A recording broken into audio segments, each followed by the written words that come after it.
আলহামদুলিল্লাহ, আল্লাহ সুবহানাহু ওয়া তাআলা দরবারে শুকরিয়া যে মহান রব্বুল আলামিন আমাদেরকে জুমার নামাজ আদায় করার উদ্দেশ্যে মসজিদে আসার তৌফিক দিয়েছেন। এজন্য দিল থেকে কালেমাত শুকর আদায় করি, আলহামদুলিল্লাহ। গত জুমায় আমরা হজ সম্পর্কে কিছু কথা জেনেছিলাম। আজকে আমরা চোর সম্পর্কে বা পণ্য চুরি হয়ে যাওয়া, ডাকাতি হয়ে যাওয়া, এগুলো সম্পর্কে ইনশাল্লাহ কিছু কথা জানব। আল্লাহ সুবহানাহু ওয়া তাআলা বিভিন্ন বিধিবিধান পবিত্র কালামে পাকের মাধ্যমে সাব্যস্ত করেছেন। আবার এমন কিছু বিধান আছে যে বিধানগুলো হাদিসের মাধ্যমে সাব্যস্ত করেছেন। ঠিক এরকমভাবে কিছু বিধান এমনও আছে যে বিধানগুলো কোরআনের মাধ্যমেও সাব্যস্ত করা হয়েছে এবং হাদিসের মাধ্যমেও সাব্যস্ত করা হয়েছে। তারই ধারাবাহিকতায় চুরি করা, ডাকাতি করা, ছিনতাই করা, রাহাজানি করা, এই বিধিবিধানও আল্লাহ সুবহানাহু ওয়া তাআলা পবিত্র কালামে পাকের মাধ্যমে সাব্যস্ত করেছেন এবং আল্লাহ রাসূল সাল্লাল্লাহু আলাইহি ওয়াসাল্লামের হাদিসের মাধ্যমেও সাব্যস্ত করেছেন। আমরা যদি কোরআন এবং হাদিস মন্থন করি তাহলে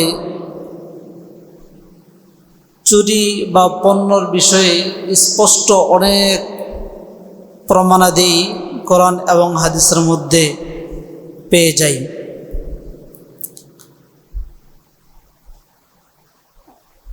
চুরি শব্দের আরবি যে শব্দ সেটা হলো আস-সারিক। সারাকা ইয়াসরিকু থেকে আসছে। এই শব্দের অর্থ হলো চুরি করা। লগাতান অর্থ হলো যে কোনো মালকে হুয়া আখজুল মালি খাফিয়া, যে কোনো মাল কারো অগোচরে অথবা গোপনে নিয়ে যাওয়া। কোনো মাল বা সংরক্ষিত মাল কারো অগোচরে অথবা গোপনে নিয়ে যাওয়া, এটাকে কি বলে? চুরি বলে। কারো অগোচরে সংরক্ষিত মাল গোপনে নিয়ে যাওয়া, এটাকেই চুরি বলে। যদি আমরা শারআনের দিকে তাকাই তাহলে বলা হয় যে ওয়া আখযুল মালি মুহতারামিন লিগাইরিহি, যে অন্যের সম্মানিত মাল অথবা অন্যের দামি মাল আপনি গোপনে নিয়ে গেলেন। অন্যের দামি মাল আপনি তার অনুমতি ব্যতীত গোপনে নিয়ে গেলেন, এটাকেই চুরি বলা হয়। এখন দেখা যায় আমরা অনেক সময় সাক্ষাতে সরাসরি মাল নিয়ে থাকি, ওই ক্ষেত্রে ওইটাকে চুরি বলা হয় না, ওইটাকে ছিনতাই অথবা ডাকাতি বলা হয়। ওইটাকে কি বলে? ডাকাতি করা অথবা ছিনতাই করা।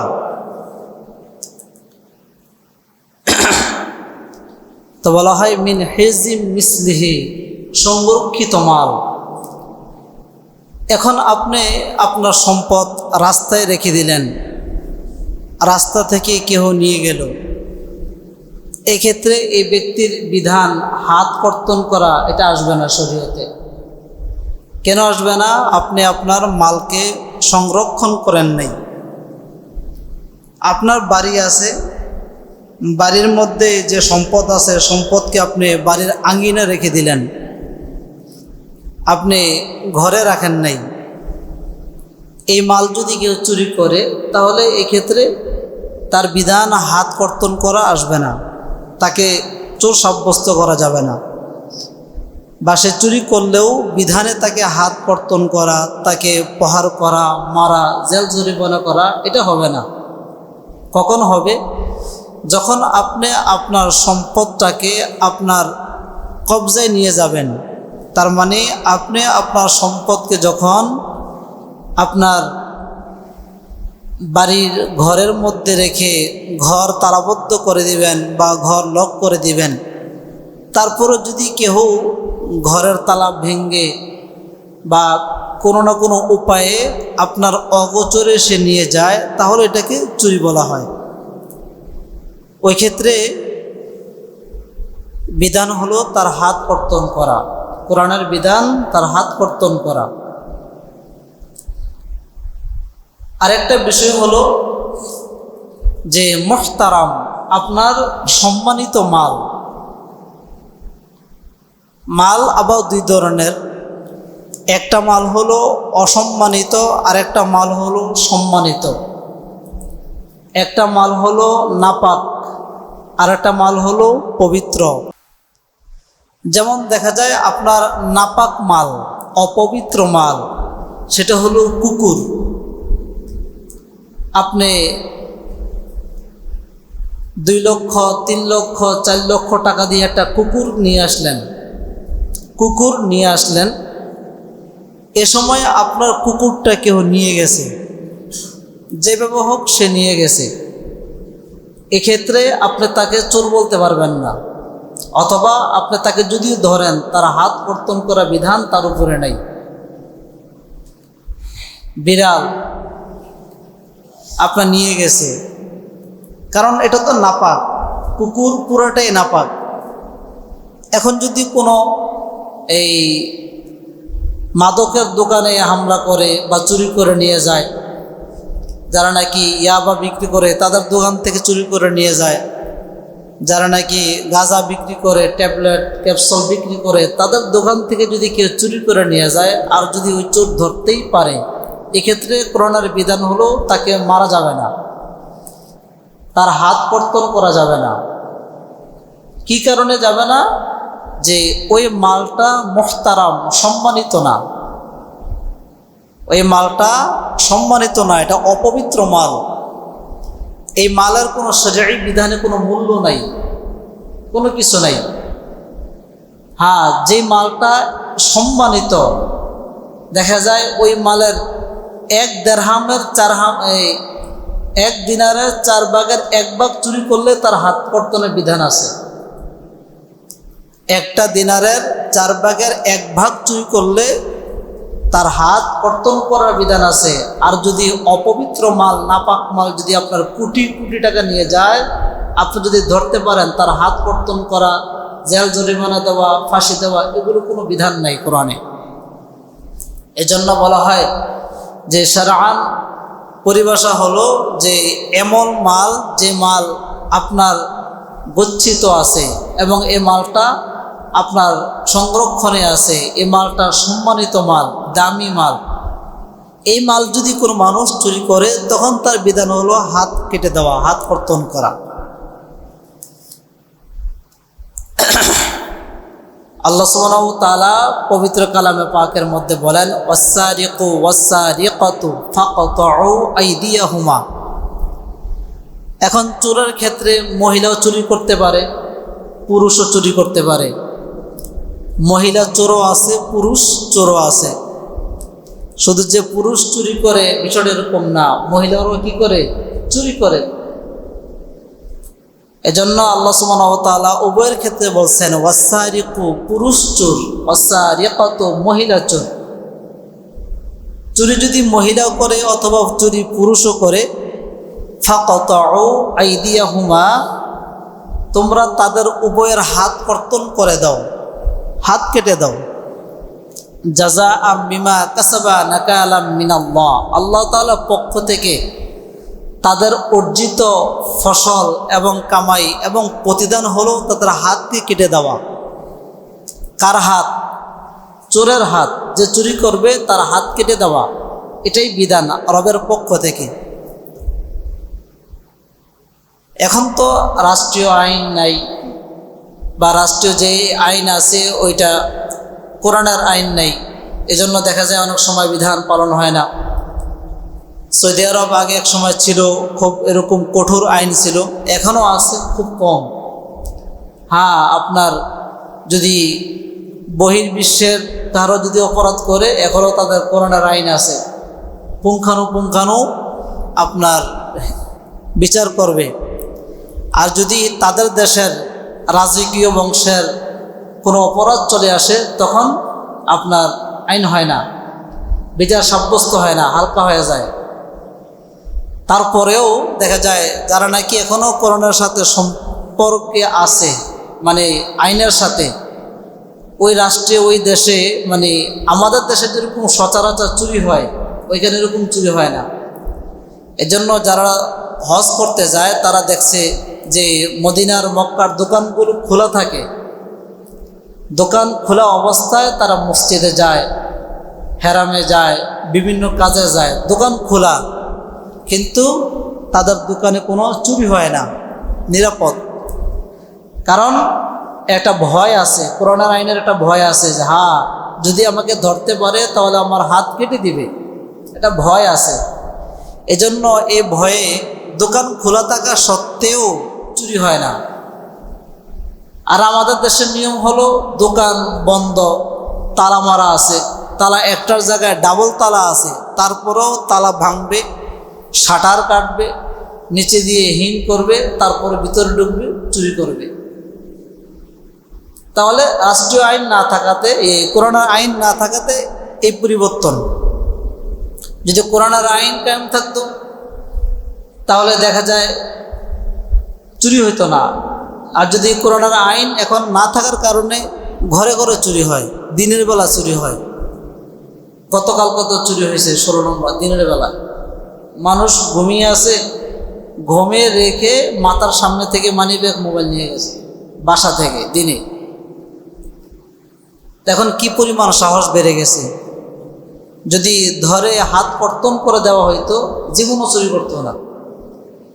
একটাকে ধরে একটাকে এরকম শাস্তি দিলে তার সাথে যে আরো 20, 30, 40 জন আছে সব সোজা হয়ে যাইত, সব সোজা হয়ে যাইত। এখন তো ধরলে কি হয়, এখন দেখা যায় চোর যদি ধরে পুলিশে নিয়ে যাবে, নিয়ে 2-1 দিন রাখবে, 20,000, 30,000, 50,000 টাকা দিবে, ওই হাজিরার মাধ্যমে বেড়ে চলে আসবে। তো বাইর হয়ে তো সে আবার চুরি করবে, বাইর হয়ে সে আবার চুরি করবে।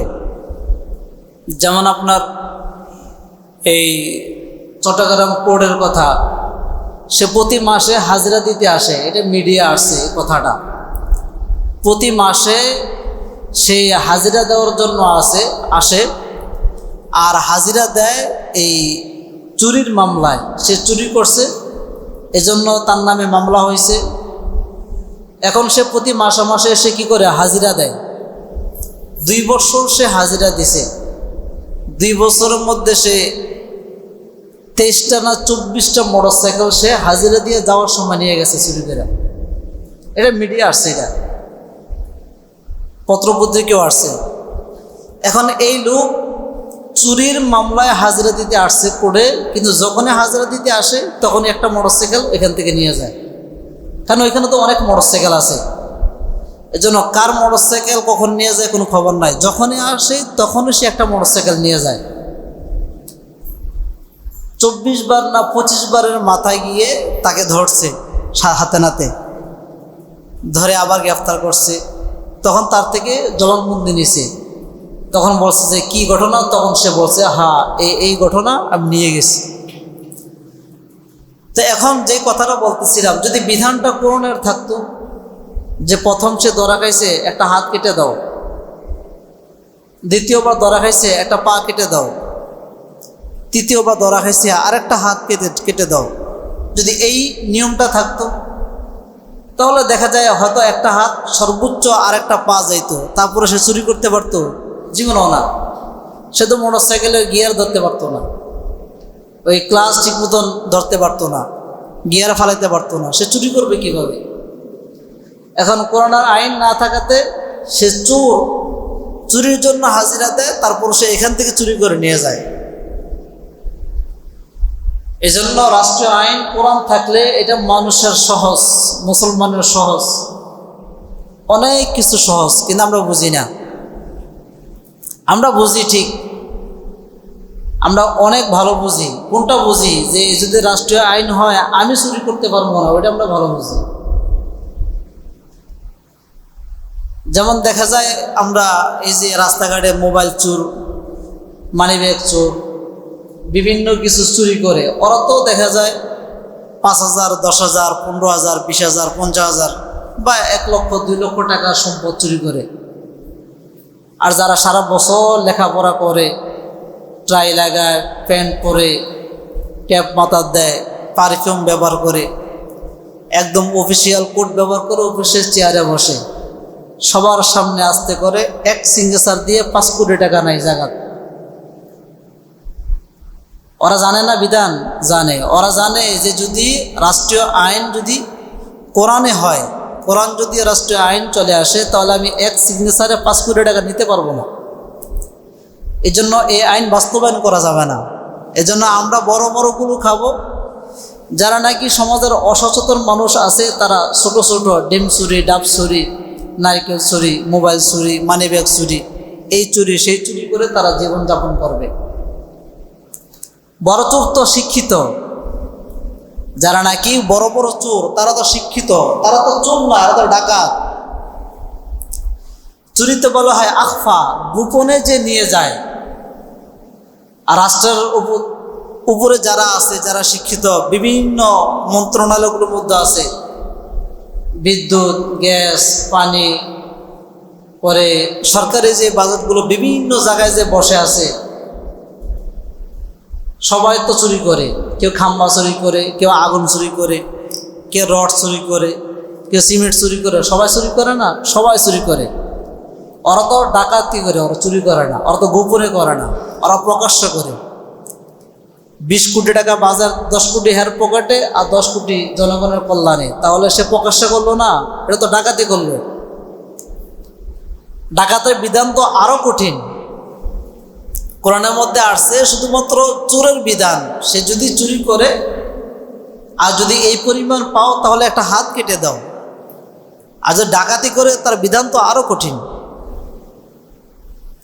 দেখা যায় মানুষ ডাকাতি করে এরকম পিস্তল, বিভিন্ন অস্ত্র দেখিয়ে, ভয় দেখিয়ে ডাকাতি করে। আর ওরা তো প্রকাশ্যে শিক্ষা, উচ্চ শিক্ষিত হয়ে বসে কলম দিয়ে কি করে ডাকাতি করে। এজন্য তারা চায় না যে রাষ্ট্রের মধ্যে কোরআনের আইন চলে আসুক, এরা চায় না। তো যেটা বলতেছিলাম, যে কোনো মানুষ যদি হালাল বস্তু সংরক্ষণ করে রাখে, আর এটা যদি কেউ গোপনে নিয়ে যায়, এটাকে বলা হয় চোর বা চুরি করা। গোপনে সংরক্ষিত মূল্য বস্তু বা দামি বস্তু, গোপনে সংরক্ষিত দামি বস্তু যদি কেউ নিয়ে যায়, এটাকে বলা হয় চুরি করা। আর যদি প্রকাশ্যে কেউ কোনো কিছু নিয়ে যায়, ওটাকে বলা হয় ডাকাতি করা।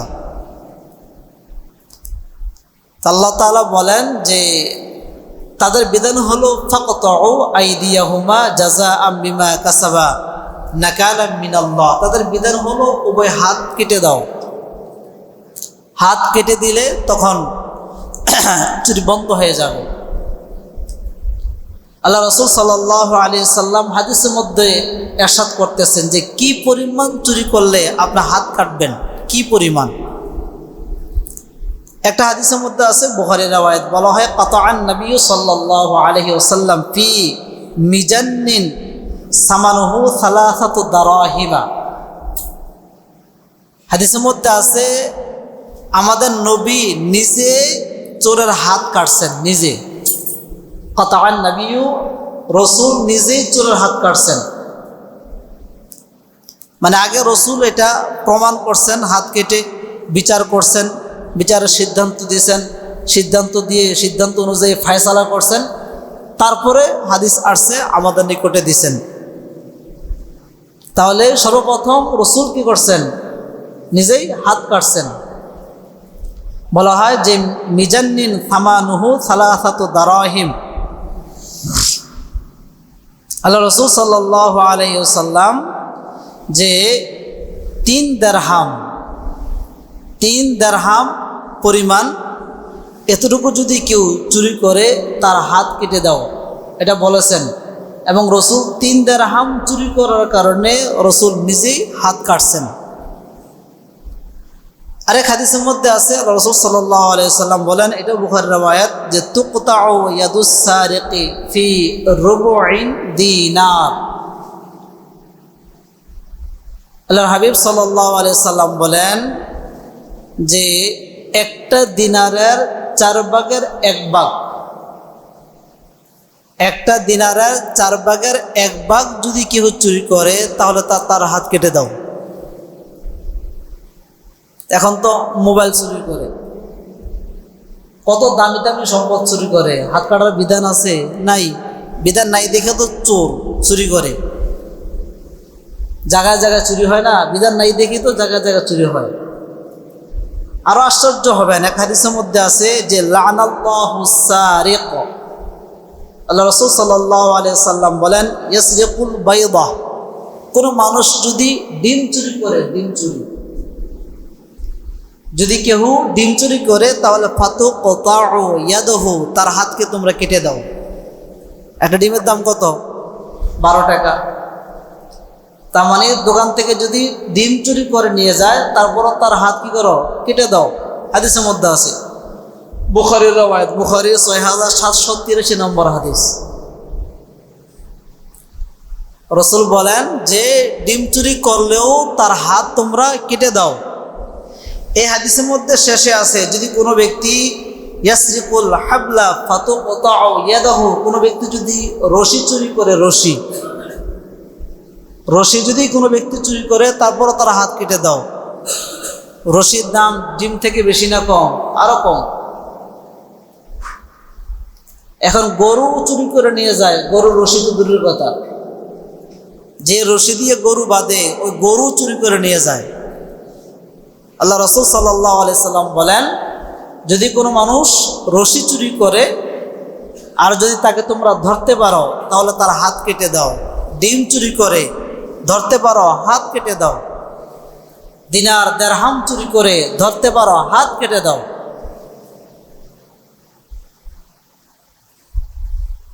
যদি একটা বিচার হয়ে যায়, একটা সমাজে যদি এরকম একটা বিচার সাব্যস্ত হয়, আশেপাশে আরো যত সমাজ আছে দেখবেন সবাই ঠান্ডা হয়ে যাবে, বলবে যে না, চুরির মধ্যে ধরা খেলেই হাত কাটবে, ধরা খেলেই হাত কাটা যাবে।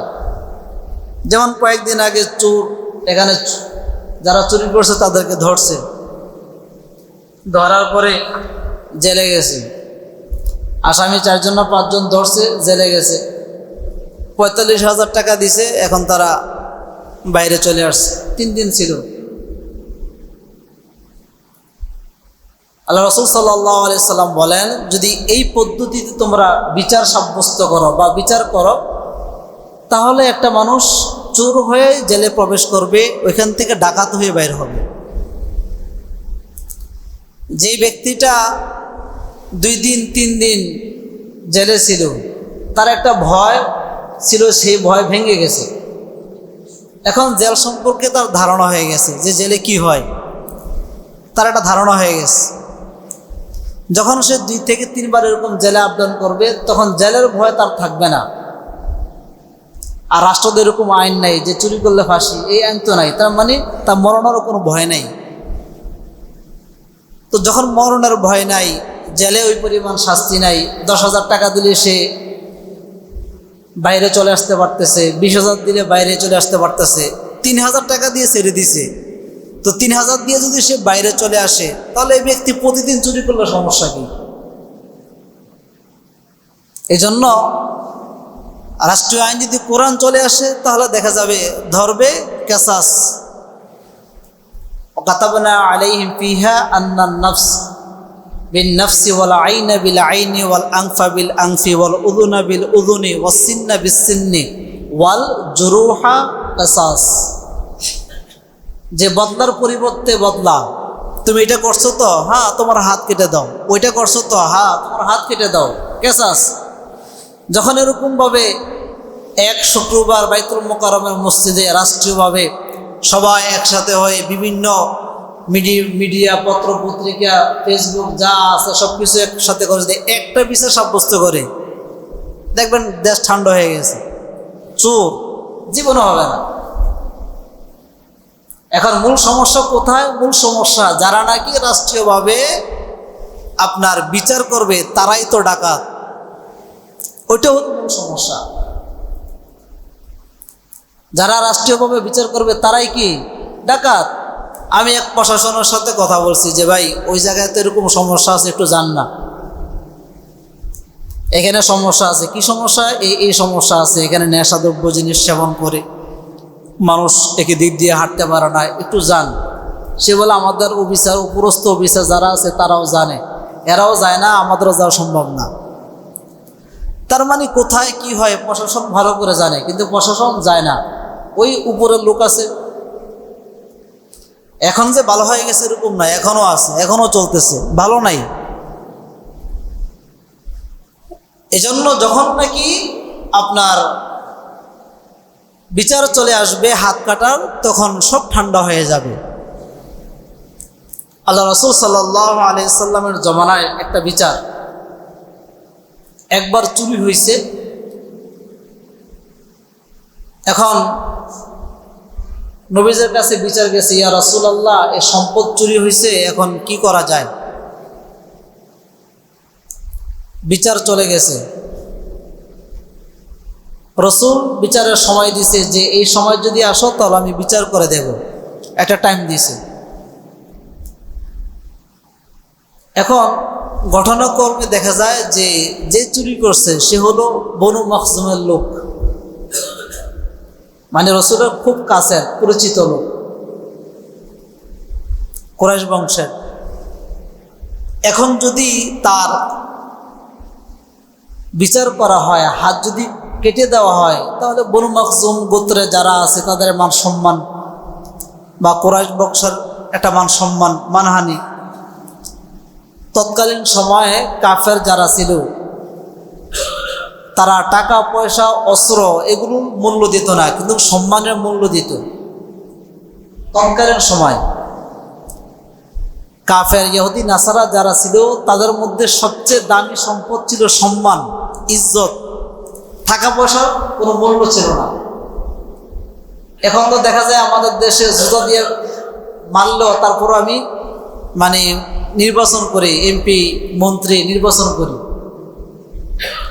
মানে মন্ত্রীকে জুতা দিয়ে মারে তারপরও নির্বাচন করে, মানে সম্মান নাই।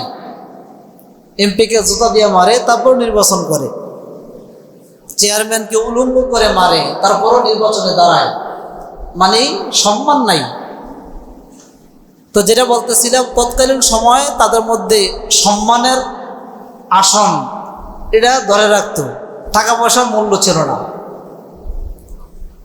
এখন বলতেছে যে কুরাইশ বংশের মানুষের যদি হাত কাটা যায় তাহলে আল্লাহ রাসূল সাল্লাল্লাহু আলাইহি সাল্লামের একটা মান সম্মানের ব্যাপার স্যাপার। এখন রসুলকে আগ থেকে বলতে হবে, ইয়া রাসূলুল্লাহ আপনি যে আগামীকাল বিচার করবেন এটা কিন্তু বনু মখজুম গোত্রের লোক, আপনার খুব পরিচিত। এখন যদি আপনি হাত কাটেন তাহলে মান সম্মান কোথায় থাকবে? আপনি যদি হাত না কেটে হাতের আঙ্গুলের মাথা কেটে দেন, অথবা তার চেহারার মধ্যে চুনকালি মেখে দেন, জুতা বাড়ি দেন, দিয়ে যদি সামান্য শাস্তি দিয়ে তাকে ছেড়ে দেন, তাহলে বড় ধরনের অপরাধ থেকে, শাস্তি থেকে আমাদের বংশ একটু রেহাই পাবে। এই সংবাদ নবীজির কাছে দিবে। কে দিবে? আলী রাদিয়াল্লাহু তাআলা আনহুকে বলল যে তুমি যাও। আলী রাদিয়াল্লাহু তাআলা আনহু বলতেছে অসম্ভব, আমার পক্ষে যাওয়া সম্ভব না। আবু বকর, ওমর, ওসমান, বড় বড় সাহাবায়ে কেরাম যারা ছিল সকলকে এক এক করে বলল, কেউই যেতে রাজি না। এখন সবাই মিলে পরামর্শ করলো রসুলের আদরের পাত্রের লোক কে আছে, রসুল যাকে মহব্বত করে কলিজা দিয়ে ভালোবাসে এরকম ব্যক্তি কে আছে, যদি আদরের মানুষকে পুষিয়ে যদি বলা যায় তাহলে হয়তো নবী মেনে নিবে, কে আছে? তখন তারা গবেষণা করলো যে ওসামা আছে। রসুলের পালক পুত্র ছিল যায়েদ ইবনে হারেসা, হারেসার একজন সন্তান ছিল, তার নাম হলো ওসামা ইবনে যায়েদ, মানে যায়েদের সন্তান ওসামা আছে, যাকে নবীজি সবচেয়ে বেশি ভালোবাসে। নবীজি তাকে নিয়ে খেলাধুলা করে। এখন এই ওসামাকে বলল যে তুমি তো রসুলের প্রিয় মানুষ, তুমি কি রসুলকে বলো ইয়া রাসূলুল্লাহ এই ঘটনা এখন বিচার কি একটু শিথিল করা যায় কিনা। ওসামা তো তাদের এরকম টিক্স বোঝে নাই। ওসামা অনেক চিন্তা ভাবনা করে কখন বলবে কোন টাইমে বলবে। রসুলের যখন নাকি হাস্যাজ্য অবস্থা ছিল, খুশি আনন্দ অবস্থা ছিল, ওই মুহূর্তে কানে কানে গিয়ে বলতেছে, দাদা আপনি যে বিচার করবেন এই বিচারের ব্যক্তি আমাদের গোত্রের, বনু মাখজুমের গোত্রের ব্যক্তি। এখন বিচার করলে যদি ওইভাবে বিচার করতেন তাহলে মনে হয় আমাদের মান সম্মান ওরকম যাইতো না যেরকমভাবে আপনি হাত কর্তন করলে মান সম্মান যাবে। কথাটা রসুলের কানে আসার সাথে সাথে আল্লাহ রসুল সাল্লাল্লাহু আলাইহি সাল্লামের চেহারাটা রম্মান আনারের ন্যায় লাল হয়ে গেছে। সাথে সাথে হাদিসের মধ্যে আছে রম্মান আনার যেরকম লাল, ঠিক এরকম টকবকে লাল হয়ে গেছে রসুলের চেহারা। রসুলের চোখে লাল এই আকার ধারণ করছে, রক্তস্রাব চোখ হয়ে গেছে আল্লাহ রসুল সাল্লাল্লাহু আলাইহি সাল্লামের। রসুলের এই দৃশ্য দেখে সাহাবায়ে কেরাম ভয় পেয়ে গেলেন, রসুল রেগে গেলেন। কে এই সাহস করলো যে আমার কানে সংবাদ দিবে? সাহস কে করলো? নাম বলো। কিন্তু কেউই বলে না। আল্লাহ রসুল বলেন, লাউ আন্না ফাতেমাতা, যদি আমার মেয়ে ফাতেমাও যদি এই চুরির কাজে সাব্যস্ত হইতো, চুরির কাজ যদি সে করত, তাহলে তুকতা ইয়াদাহা, আমি রসুল নিজেই আমার মেয়ের ফাতেমার হাত কর্তন করে দিতাম। ছিলেন, এটা হলো কোরআনের আইন, এটা কোরআনের আইন। রসুল বলেন আমার মেয়ে ফাতেমাও যদি চুরি করে থাকতো তারপরও তার হাত কাটতে আমি এক সামান্য পরিমাণ পিছপা হইতাম না, আমি তার হাত দ্বিখণ্ডিত করে দিতাম, আলাদা করে দিতাম। এখন আমাদের লোক যদি চুরি করে, এরকম অসম্ভব। আমার আত্মীয় লোক চুরি করলে এটা তো প্রশ্নে আসে না, বিচার তো নাই। আমার দলের লোক যদি চুরি করে, অনেক দূরের লোক, হ্যাঁ শুধুমাত্র জানছে সে আমার দলের, কি বলবে? যাকে যেই পরিমাণ অর্থ দেওয়ার প্রয়োজন, যত কোটি টাকা দেওয়ার প্রয়োজন টাকা দাও, তারপরও যেন এরকম বিচার না হয়। শেষ মুহূর্তের মধ্যে মামলা ফিনিশ। তাই জন্য যেটা বলতেছিলাম যে যদি কোরআনের আইন যদি চালু হয়ে যায়, দেখবেন চুরি দাড়ি ডাকাতি ছিনতাই রাহাজানি কিছুই থাকবে না, সব বন্ধ হয়ে যাবে। আপনি কমলাপুর রেল স্টেশনে যান বা আমাদের এই বটতলী রেল স্টেশনে যান বা বাস স্ট্যান্ডে যান, আপনি যদি একা হন আর যদি আপনার এই প্যান্ট যদি উঁচু থাকে, প্যান্টের বুক পকেট যদি উঁচু থাকে, ওরা যদি জানতে পারে পকেটে টাকা আছে, দামি মোবাইল আছে, যদি জানতেই পারে, তারা বুঝতে পারে, আর আপনার সাথে কেউ নাই, এটাও যদি তারা ওই পরিমাণ বুঝতে পারে, তাহলে আপনি নির্ঘাত ধরে নেন ওইখান থেকে আপনি আসতে পারবেন না, আপনার সব দিয়ে আসতে হবে। এরকম হাজার ইতিহাস আমি দেখছি, আমার নিজের সহচক্ষে দেখছি। একবার মনে করেন আমি প্রতিবাদ করতে গেছি, পরে আমি নিজে বিপদে পড়ে গেছি। আমি যখন নাকি বলছি যে তুমি এদিকে আসো, এরা আমার নিয়ে একদম এক কর্নারে এক রুমে নিয়ে আমাকে আটকে রাখছে। দেখলাম যে তাদের লোক এক একটার চেহারা হাফসির মতন, এদিক দিয়ে কাটা ওদিক দিয়ে কাটা, প্যান্ট নাই, বছরে একবার গোসল করে না। মানে মুহূর্তের মধ্যে 20, 30, 40, 50 জন মানুষ কোথা থেকে আসলো আল্লাহ তাআলা ভালো জানে। যদি কেউ এরকম বিপদে পড়েন বিভিন্ন স্টেশনে, বাস বা রেল স্টেশনে, দেখবেন আপনি চোর ধরছেন তো তাকে আপনি চোর বলতে পারবেন না। আপনি হাতে নাতে ধরছেন, তাকে আপনি চোর বলতে পারবেন না। আপনাকে কি বলবে জানেন? চুরি করছে, সমস্যা কি, তুমি দেখছো নিয়ে যাও, এটা বলবে। আপনি যে তাকে চোর বলবেন, মাইল দিবেন, এটা নাই। বলবে চুরি করছে, তুমি দেখছো তো, তো মাল নিয়ে যাও, সমস্যা কি, মারার কি প্রয়োজন আছে? তো এই হলো বিচার। ওইখানে কি প্রশাসন নাই? আছে, প্রশাসন দাঁড়িয়ে থাকে, দেখে, কিছু বলে না, কিছুই বলে না। এই যে মনে করেন আগ্রাবাদ এই ফ্লাইওভারের নিচে বড় পিলারের সাথে দেখবেন 4জন 5জন এরকম মেয়ে এবং ছেলে থাকে। রাতের 10টা 11টা 12টা বাজে গেলে দেখবেন, এখন নাই, এখন উঠাই দিয়েছে।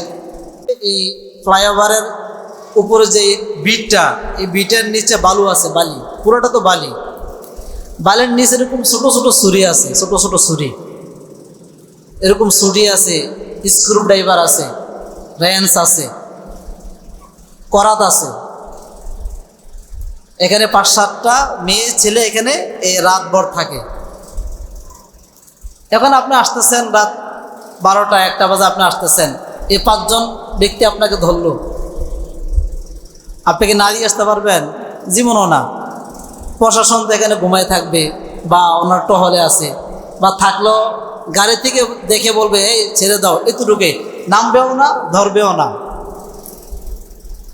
কারণ প্রশাসন যদি নামে তাকেও মেরে দিবে।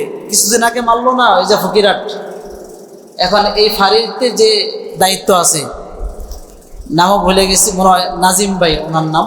এই ফাঁড়িতে যে দায়িত্বে আছে এখন বর্তমানে, তাকে আপনার ফকিরহাট ছিনতাইকারী মেরে দিছে, এইভাবে মেরে দিছে ছুরি। প্রশাসনও জানে যে আমি যদি তাকে ধরি, যদি থানায় রাখি, 2 ঘন্টা 3 ঘন্টা 4 ঘন্টা 5 ঘন্টা আবার ছেড়ে দিতে হবে, তো লাভ কি এত কষ্ট করে? তো জন্য যেটা বলতেছিলাম, যদি রাষ্ট্রীয় বিধান যদি চলে আসতো এরকম যে চোরকে ধরবে, সাব্যস্ত হবে, তো কোথাও তার হাতকে কেটে দিবে, তখন দেখবেন কোথাও চুরি থাকবে না, সব জায়গায় চুরি বন্ধ হয়ে যাবে।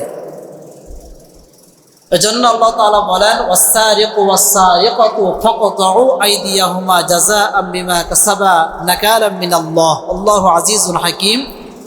তোমরা যদি তোমাদের দেশে, তোমাদের গোত্রে, তোমাদের সংসারে চুরি বন্ধ করতে হয়, তাহলে কোরআনের আইন চালু করো, চোর ধরো, সাথে সাথে ফাকতাউ আইদিয়াহুমা, তাদের উভয় হাত কেটে দাও। এজন্য ফকিহগণ বলেন, একবার ধরছো 1 হাত কেটে দাও, দ্বিতীয়বার ধরছো বাম পা কেটে দাও, তৃতীয়বার ধরছো বাম হাত কেটে দাও, অথবা ডান পা কেটে দাও, চতুর্থবার ধরছো তার বাম হাত কেটে দাও, তাকে বিকলাঙ্গ করে ছেড়ে দাও। একটা ঘটনা ঘটবে, দেখবে পুরা পৃথিবী ঠান্ডা হয়ে গেছে। এজন্য আল্লাহ সুবহানাহু ওয়া তাআলা আমাদের সকলকে চোর থেকে হেফাজত করুক। আর আমরা আমাদের মাল সম্পত্তি আমরা সঞ্চয় করে রাখবো, আমানত সহকারে রাখবো, তালাবদ্ধভাবে রাখবো। আল্লাহ তাআলা তৌফিক দান করুন। সকলে বলে আমিন।